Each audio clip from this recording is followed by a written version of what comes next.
By 1943, the Pacific skies had changed.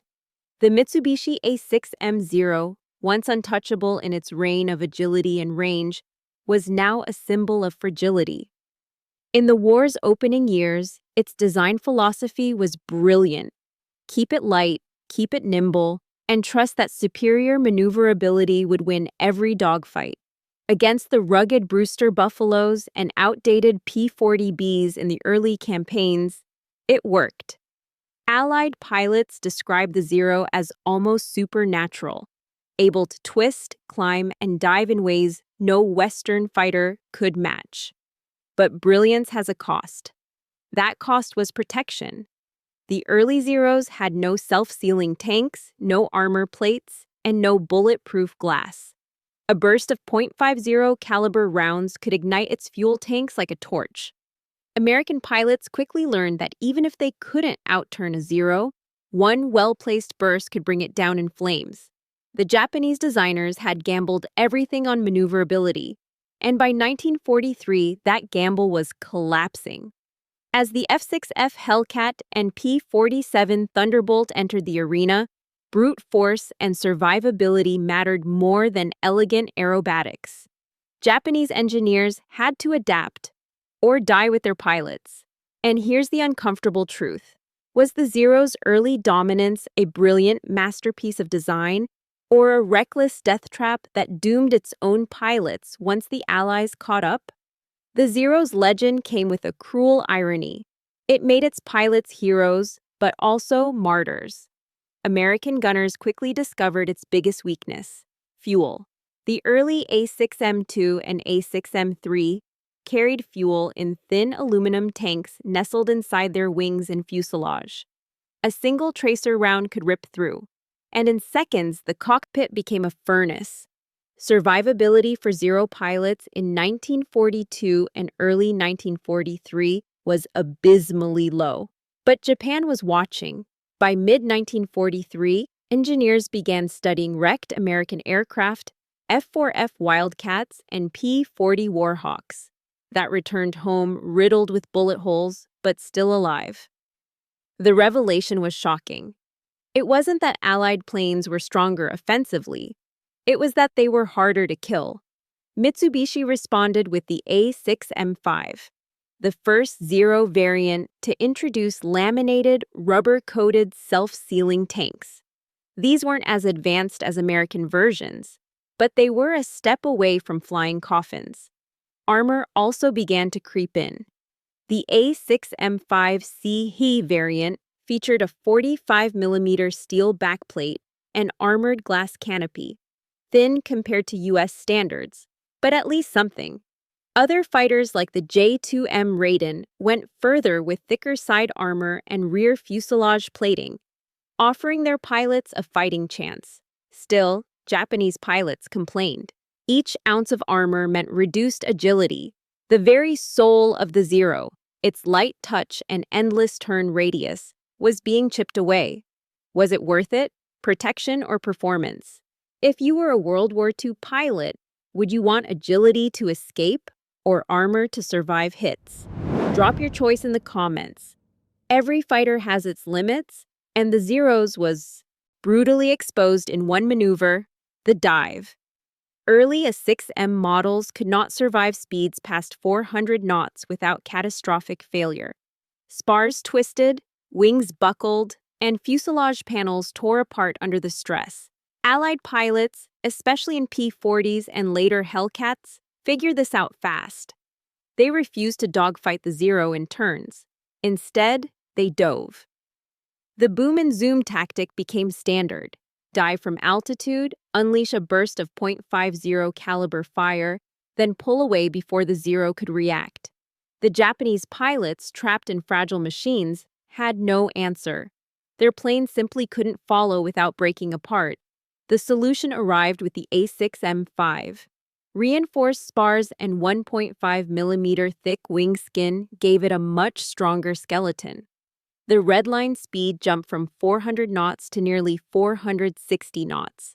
This was a critical upgrade, one that at least allowed Japanese pilots to contest dives without risking structural collapse. Meanwhile, The Kawanishi N1K2 Shidenkai also embraced sturdier construction, its frame built to absorb stress that would have shredded earlier aircraft. But here's the bitter truth. These improvements came only after hundreds of Japanese pilots had died discovering the flaw firsthand. The Zero's fragility wasn't just a technical issue. It was a death sentence written into the blueprints. As the war dragged on, another cruel truth hit Japanese pilots. Their guns simply weren't doing the job. Early Zeros mounted two 7.7mm machine guns and two 20mm cannons, weapons that were devastating in 1940, but woefully underpowered against the incoming tide of Allied bombers. When a B-17 or B-24 lumbered into view, the Zero's light rounds shredded fabric and aluminum, but struggled to punch through heavy armor. Allied bombers could take staggering punishment, while Japanese fighters risked their lives for a kill. By 1943, the Zero began evolving. The A6M5C added two 13.2mm Type 3 heavy machine guns alongside its 20mm cannons. The N1K2 Shidenkai and J2M Raiden went further, bristling with four 20mm cannons fed by improved ammunition systems. These were game changers. Suddenly, Japanese pilots could deliver the kind of destructive firepower needed to down a bomber with fewer passes. The reason was simple. They were learning from their enemies. American Hellcats and Mustangs carried 6.50 caliber machine guns, devastating in head-on passes and tail chases. To match them, Japan had to abandon light weaponry and arm its fighters for brute force destruction. Yet the shift came late. By the time heavier guns were standard, Japan was already overwhelmed by endless waves of Allied planes. The upgrades made a difference, but not enough to change the tide. If bullets didn't bring a Zero down, the heat might. The Mitsubishi Kasei 23. An engine used in the J2M Raiden suffered brutal overheating at low altitudes. Pilots reported seizures, oil leaks, and sudden failures, deadly flaws in combat. Japan's engineers scrambled for answers, redesigning cowlings, reshaping intakes, and bolting on oversized oil coolers. These tweaks weren't elegant, but they kept engines alive longer in the sweltering tropical climate. Why the struggle? Because American engines set the standard. Captured P-40S with Allison 5-1710 engines, revealed turbo superchargers and intercooler systems Japan could barely copy. The Raiden never matched Allied thermal regulation, but its airflow fixes at least reduced the deadly seizure rate. Visibility was another Achilles heel. Early Japanese cockpits had tall rear decking and heavily framed canopies. In combat, this meant blind spots, and in a dogfight, a blind spot is a death sentence. Meanwhile, American fighters like the P-51 Mustang and P-47 Thunderbolt introduced bubble canopies, giving pilots nearly 360 degrees visibility. Japan adapted again. Late designs like the Nakajima Ki 84 and Kawanishi N1K2 cut down fuselages and fitted clear bubble canopies, finally allowing Japanese pilots to see their hunters before it was too late. But these were all reactions. Japan was copying solutions its enemies had already mastered. They weren't innovating, they were catching up. By late 1944, Japan's fighters looked very different from the legendary Zero that had terrified the Pacific in 1941. Self-sealing fuel tanks, armored cockpits, reinforced frames, heavier guns, bubble canopies, and even crude airborne radar. Each feature was a lesson learned the hard way. They weren't innovations born in design rooms. They were scars carved from combat data, wrecked planes, and dead pilots. The J2M Raiden and N1K2 Shidenkai were perhaps the best examples of this transformation. Both were sturdy, well-armed, and capable of fighting American aircraft on more equal terms. But by the time they reached the front lines, the Pacific skies were already dominated by endless fleets of Hellcats, Corsairs, Mustangs, and B-29s. Japan had finally built planes that could contest Allied air power, but not in the numbers needed, and not soon enough.